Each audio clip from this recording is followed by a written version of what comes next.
അപ്പോൾ first camera വെച്ചപ്പം ഏത് സീനാണ് ആരുടെ കൂടെയാണ് എടുത്തത്? ഫസ്റ്റ് സിംഗിൾ ഷോട്ടാണ് എടുത്തത്. ഗേറ്റ് തള്ളി തുറന്നു വരുന്ന ഒരു ഷോട്ടാണ് ഫസ്റ്റ് എടുത്തത്.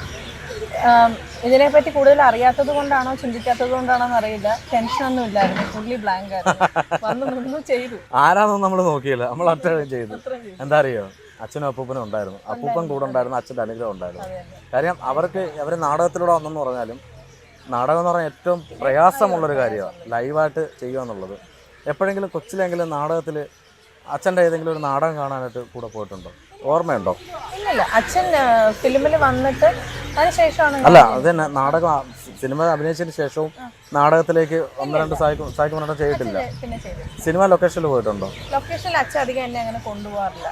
പിന്നെ മാനാർമത്തെ സ്പീക്കിങ്ങിൻ്റെ ലൊക്കേഷനിൽ ജസ്റ്റ് ഒന്ന് കൊണ്ടുപോയി. അപ്പോൾ എനിക്ക് തോന്നുന്നത് ഈ ഓർണമെൻറ്റ്സ് ആയാലും നമ്മുടെ സീരിയലിൻ്റെ ആപ്റ്റായിട്ടുള്ള കാര്യങ്ങളാണ് അതൊക്കെ. അത് അർഹിക്കുന്ന കാര്യങ്ങളാണ്. അതിനകത്ത് ഡയറക്ടർ പറയാൻ നമ്മൾ ചെയ്തേ പറ്റുള്ളൂ. അത് മാത്രമല്ല, നമ്മൾ ഈ നോർത്ത് ഇന്ത്യയിലൊക്കെ സീരിയൽസിലൊക്കെ ഉള്ള ഒരു അപ്പിയറൻസ് നമ്മൾ ഈ സീ കേരളത്തിലെ ഒഫീഷ്യൽ പേജിൽ അങ്ങനെ എന്തെങ്കിലുമൊക്കെ കമൻസ് വരാറുണ്ടോ? കമന്റ്സ് നെഗറ്റീവായിട്ടും പോസിറ്റീവായിട്ടും വരാം. എന്ത് കാര്യം വേറൊന്നുമല്ല, നമ്മുടെ മലയാളം പക്ക സീരിയലുകളിൽ ഒരുപാട് അങ്ങനത്തെ ഓർണമെന്റ്സ് അല്ലെങ്കിൽ ഒരുക്കവും അങ്ങനെ കാണിക്കാറില്ല. വളരെ സാധാരണ രീതിക്കാണ്, നോർമലുള്ളതാണ്. അതെ. പക്ഷെ ഇതൊരു തെലുങ്ക് റീമേക്ക് ആണ് ഈ സീരിയൽ. എനിക്ക് തോന്നുന്നു മറ്റ് ചാനലുകളിൽ എടുക്കുകയാണെങ്കിൽ സീ കേരളത്തിലാണ് തോന്നുന്നത് ഏറ്റവും കൂടുതൽ ഓർണമെന്റ്സ് യൂസ് ചെയ്യുന്ന സീരിയൽസ്. ഓർണമെന്റ്സ് ആണെങ്കിലും വേഷമാണെങ്കിലും ക്വാളിറ്റി ആണെങ്കിലും എല്ലാം കൊണ്ടും സീ കേരളം നല്ല മുമ്പിൽ നിൽക്കുന്നുണ്ട്. അപ്പോൾ നമ്മുടെ ചാനൽ തന്നെയാണ് ആവശ്യപ്പെട്ടത്, ഇങ്ങനെ വേണമെന്നുള്ളത്, ഹൈ ഗെറ്റപ്പിൽ തന്നെ ചെയ്യണം എന്ന് പറഞ്ഞു. എന്നെ കൊണ്ട് പരമാവധി ഞാൻ ചെയ്യുന്നുണ്ടെന്നാണ് എൻ്റെ വിശ്വാസം. ഉറപ്പായിട്ടും ഉണ്ട്. ഇപ്പോൾ ഈ ഇപ്പം ഈ ഒരു വർഷമായിട്ട് പോകുന്നുണ്ട്, നല്ല രീതിയിലാണ് പോകുന്നത്. ക്യാരക്ടേഴ്സ് നല്ലപോലെ എല്ലാവരും നല്ലപോലെ പോകുന്നുണ്ട്. ഇനി അടുത്ത ഓഫർ, കാര്യം ഒരിക്കലും ആരും വിശ്വസിക്കില്ല ഈ സംസാരിക്കുന്ന കേട്ട് കഴിഞ്ഞാൽ ഫസ്റ്റ് സീരിയലാണെന്നുള്ളത്. ഒന്നുകൂടെ ഒന്ന് പറഞ്ഞുതരാം പ്രേക്ഷകരോട്. ആദ്യത്തെ സീരിയലാണ്, ആദ്യത്തെ പ്രോജക്റ്റാണ്. പ്രോജക്റ്റ്, അതായത് സ്ക്രീനിൽ കാണുന്നതന്നെ ആദ്യമായിട്ടാണ് എല്ലാവർക്കും. ഇപ്പോഴും അറിയാത്ത ആൾക്കാരുണ്ട്, ഇഷ്ടം പോലെ പേരില്ലേ. തീർച്ചയായിട്ടും നമ്മുടെ സായികുമാറിൻ്റെ മകൾ തന്നെയാണ് വൈഷ്ണവി. അപ്പോൾ വൈഷ്ണവി ആദ്യം ഞാൻ കണ്ടപ്പോഴേ എന്നെ തൊഴിക്കുകയൊന്നും ചെയ്യല്ല കേട്ടോ. സായികുമാറിൻ്റെ മകളെന്ന് എൻ്റെ അടുത്ത് അവിടെ വെച്ച് പറഞ്ഞു, നമ്മുടെ ജഗതിയിലെ വീട്ടിൽ വെച്ച്. അപ്പോൾ ഞാൻ അവിടെ നിന്നിടത്ത് ഓടാ ഈ കിളവിയോ എന്ന് പറഞ്ഞു, എന്നെ ഒന്നും പറയല. പിന്നെയാണ് ഈ കാര്യം വെച്ചാൽ, അതെ, എന്ന് വെച്ചാൽ പിന്നെയാണ് ഞാൻ അറിഞ്ഞത് ഇത് ഫുൾ മേക്കപ്പാണ്. ഇപ്പം എൻ്റെ തെറ്റിദ്ധാരണ മാറി കേട്ടോ, ക്ഷമിക്കണം കേട്ടോ. ഞാൻ അന്നേരം കോമഡി ആയിട്ട് പറഞ്ഞതാ, ഞാൻ വിശ്വസിച്ചില്ല സായികുമാറിന്റെ മകളാണെന്നുള്ളത്. അല്ല, വേറൊന്നല്ല, ഈ ഗെറ്റപ്പിൽ നിന്നാലേ മനസ്സിലാവുള്ളൂ ക്യാരക്ടർ. അതല്ല, ബാക്കിയുള്ളവർക്ക് കണ്ടിട്ടില്ല അധികം മുഖം, നമ്മുടെ ഫോട്ടോസിൽ പോലും കണ്ടിട്ടില്ല. അച്ഛൻ വീട്ടിലുള്ള സമയം വരെ സോഷ്യൽ മീഡിയ ഒന്നും അധികം ഫേസ്ബുക്കും ഇൻസ്റ്റയൊന്നും അത്ര ആക്റ്റീവ് അല്ലായിരുന്നു. അല്ല അതിന് ശേഷമാണ് ഇതൊക്കെ വന്നത്. ഇപ്പോൾ ഈ ഒരു ഹസ്ബൻഡ് ഇത്രയും നല്ല സപ്പോർട്ട് ചെയ്യുന്നുണ്ട്. ഇനി അടുത്ത പ്രോജക്റ്റ് ഇപ്പോൾ ഇത് കണ്ടിട്ട് ആരെങ്കിലും ഒക്കെ വിളിച്ചിട്ടുണ്ടോ? വിളിച്ചിട്ടുണ്ട്, സീരിയൽസ് ആണെങ്കിൽ ഇപ്പോൾ വന്നിട്ടുണ്ട്. പക്ഷേ ഇവിടെ ടൈറ്റായിട്ട് ഷെഡ്യൂൾ പോയിക്കൊണ്ടിരിക്കുന്നത്. അത്യാവശ്യം പ്രധാനപ്പെട്ട റോളാണ് ഇതിനകത്ത്. അതെ, മെയിൻ ക്യാരക്ടർ അല്ലായിരുന്നു. അതുകൊണ്ട് ഞാൻ പറഞ്ഞില്ലേ, കണ്ടിന്യൂസ് ആയിട്ട് ഷൂട്ട് പോയിക്കൊണ്ടിരിക്കാം. നമുക്ക് വീട്ടിൽ പോലും പോകാൻ സമയം കിട്ടുന്നില്ല. അപ്പോൾ എനിക്ക് തോന്നുന്നതേ, ഈ ഒരു ഇൻ്റർവ്യൂ കൂടെ കഴിയുമ്പോഴത്തേക്കിന് എനിക്ക് തോന്നുന്നത് ഏതെങ്കിലും സിനിമയിലെ ഡയറക്ടേഴ്സ് വിളിക്കാൻ ചാൻസ് ഉണ്ട്. കാര്യം നമുക്ക് ആഗ്രഹം അല്ല, നമുക്ക് അങ്ങനെ പോകണമെങ്കിൽ നമുക്ക് പോകാമായിരുന്നു. പക്ഷേ പഠിത്തം കഴിഞ്ഞു, സേഫായി, വിവാഹമെല്ലാം കഴിഞ്ഞ് നല്ലൊരു കുടുംബമായിട്ട് പോയിക്കൊണ്ടിരിക്കുക. പിന്നെ ഒരു നല്ലൊരു ഓഫറൊക്കെ വന്ന സിനിമ നോക്കിക്കൂടെ? പിന്നെ ഉറപ്പായിട്ടും പറഞ്ഞോളാം എന്നാ. ഉറപ്പായിട്ടും അത് ചെയ്യണം എന്ന് തന്നെയാണ് ഞങ്ങളുടെ എല്ലാ ആഗ്രഹം. കാര്യം ഇനി എനിക്ക് തോന്നുന്നു കൂടുതൽ ഇനി അമ്മ കഥാപാത്രങ്ങൾ കിട്ടാൻ ചാൻസസ് ഉണ്ട്.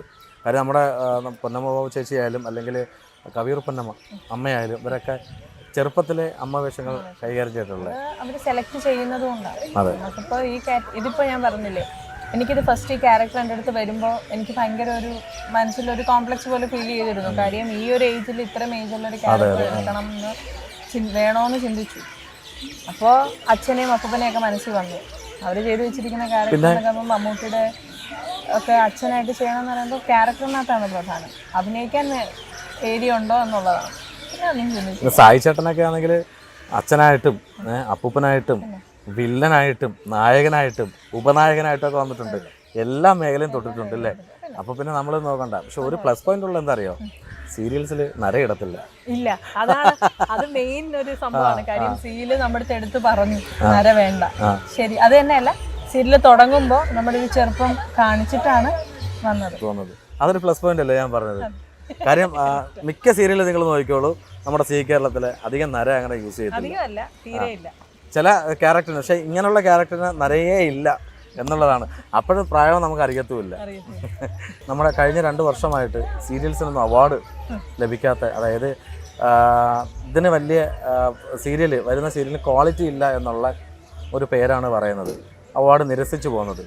അതിനെക്കുറിച്ച് ഇപ്പോൾ 1 വർഷമായിട്ടുള്ള എക്സ്പീരിയൻസ് ഉണ്ടല്ലോ, അങ്ങനെ തോന്നാറുണ്ടോ ഇങ്ങനെ നിലവാരമില്ലാത്ത സീരിയലാണ് വരാമെന്ന്? ഞാൻ പറഞ്ഞില്ലേ, ഇതിപ്പോൾ തന്നെ ഈ സീരിയലിനകത്ത് കൂടുതലും തെലുങ്ക് റീമേക്കാണ് ഈ സീരിയൽ. അപ്പോൾ നമ്മുടെ മലയാളി പ്രേക്ഷകർക്ക് അക്സെപ്റ്റ് ചെയ്യാൻ പറ്റാത്ത ചില കാര്യങ്ങളുണ്ടാകും. പക്ഷേ ഇതൊന്നും പറയാൻ ഞാൻ ആളല്ല, ഞാൻ എൻ്റെ പേഴ്സണൽ ഒപ്പീനിയൻ പറയാം ചോദിച്ചതിൻ്റെ പേര്.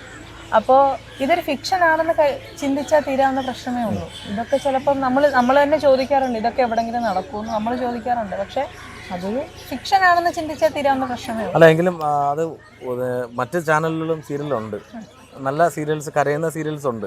എനിക്ക് സി കേരളത്തിൽ മിക്കതും ബോൾഡായിട്ടുള്ള എടുത്തു പറയാൻ കാര്യമുണ്ട്. അല്ല, കരയുന്ന സീരിയൽസിനാണ് കൊടുക്കാറുള്ളത് എന്നുള്ള ഒരു സംസാരം പൊതുവേ ഉണ്ട്. അതുകൊണ്ടാണ് എടുത്തു പറയുന്നത്. കാര്യം നമ്മുടെ സി കേരളത്തിലെ സീരിയൽ എടുക്കുകയാണെങ്കിൽ എല്ലാം നല്ല ബോൾഡ് ആൻഡ് ബ്യൂട്ടിഫുൾ ആയിട്ടാണ് എടുത്തിരിക്കുന്നത്. എല്ലാ കഥാപാത്രവും അത്ര കരച്ചിലുള്ളതല്ല, ആൾക്കാർ കാണാൻ ഇൻട്രസ്റ്റഡ് ആയിരിക്കും. പക്ഷെ മറ്റ് ചാനലുകൾ എടുക്കുകയാണെങ്കിൽ ഈ കരയുന്ന ഒഴിവാക്കാൻ പറ്റുന്ന സീരിയൽസ് അല്ല. ഒരു കുടുംബത്തിലും നമ്മൾ യഥാർത്ഥത്തിൽ നോക്കുകയാണെങ്കിൽ ഒരു കുടുംബത്തിൽ എപ്പോഴും ഈ രീതിയിൽ ഒരുങ്ങി അങ്ങോട്ട് പോകുന്നു ഇങ്ങോട്ട് പോകുന്നു എന്നുള്ള സംഭവങ്ങളില്ല. കരയുന്നെന്ന് പറയുന്ന എല്ലാ കുടുംബത്തിലും വിഷമങ്ങളും കാര്യങ്ങളും ഉണ്ട്. അല്ല, ഇനി അതാണ് അവാർഡ് കൊടുക്കാൻ അവരുദ്ദേശിച്ചത്, കരയുന്ന സീരിയൽസിന് മാത്രമേ കൊടുക്കാന്നുള്ളത് ചോദിക്കണം. എന്താണ് നിങ്ങൾ ഉദ്ദേശിക്കുന്ന സംഭവം എന്ന് അവരുടെ അടുത്ത് തന്നെ ചോദിച്ചാലേ മനസ്സിലാവും. പക്ഷെ അതിലൊക്കെ ഒരു വിഷമം, ഇപ്പൊ സീരിയൽ ആർട്ടിസ്റ്റ്, ഇപ്പൊ ഒരു ആർട്ടിസ്റ്റ് എല്ലാവരും കഷ്ടപ്പെടുകയല്ലേ എൻ്റെ ഒരു ചെറിയൊരു റീസൺ വെച്ചിട്ട് നിലവാരമില്ല എന്ന് പറയുമ്പോഴത്തേക്കും ഒറ്റയടിക്ക് തീർന്നില്ലേ? ഇത്രയും നാളെ എന്തൊക്കെയാണെങ്കിലും ഇപ്പൊ കണ്ടില്ലേ ഇവിടെ എത്ര പേരാണ് ഞാൻ കണ്ടു. തീർച്ചയായിട്ടും അതെ. അപ്പോൾ അതിനൊരു എന്തെങ്കിലും ഒരു വാല്യൂ കൊടുക്കണം എന്ന് എൻ്റെ ഒരു പേഴ്സണൽ ഒപ്പീനിയൻ. തീർച്ചയായിട്ടും വൈഷ്ണവി പറഞ്ഞു തന്നെയാണ്, ഒരു സീരിയലിൻ്റെ പിറകിൽ നമ്മൾ കാണുമ്പോൾ കുറേ ആഭരണം ഇട്ട് ഇവർ അഭിനയിക്കുന്നുണ്ട്, പക്ഷേ ഇതിൻ്റെ പിന്നിൽ കുറേ പ്രവർത്തിക്കുന്ന ആൾക്കാരുണ്ട്, കുറേ ചെറുപ്പക്കാരുണ്ട്. അപ്പോൾ ഇനിയെങ്കിലും അടുത്ത വർഷമെങ്കിലും സീരിയൽ സെലക്ട് ചെയ്ത് അവാർഡ് കൊടുക്കണം തന്നെയാണ് ഞങ്ങളുടെ എല്ലാ ആഗ്രഹം. അപ്പോൾ നമ്മുടെ പ്രേക്ഷകരോട് എന്താ പറയാനുള്ളത്? സപ്പോർട്ട് ഉണ്ടാവണം, തെറ്റുകുറ്റിട്ടുണ്ടെങ്കിൽ പറഞ്ഞു തരണം, മനസ്സിലാക്കി തരണം, അത് സ്വീകരിക്കാൻ തയ്യാറാണ്. നല്ലതാണെങ്കിൽ നല്ലതാണെന്നും പറയണം. ഒരു സന്തോഷം. അപ്പോൾ ഞാൻ പറഞ്ഞ പോലെ തന്നെ നല്ല നല്ല റോൾസ് കിട്ടട്ടെ. ഇനിയാണ് ചിലപ്പോൾ ഒരു നായികയാവാൻ പോകുന്നതെങ്കിലോ അറിയാൻ പറ്റത്തില്ല. ഉറപ്പായിട്ടും ലാലേട്ടൻ്റെ ചെയ്യാൻ അത് ഒരു സീനാണെങ്കിലും നല്ലോണം പ്രേക്ഷകരുടെ മനസ്സിൽ നിൽക്കുന്ന സീനാണെങ്കിൽ അല്ല, ഞാൻ പറഞ്ഞ നായിക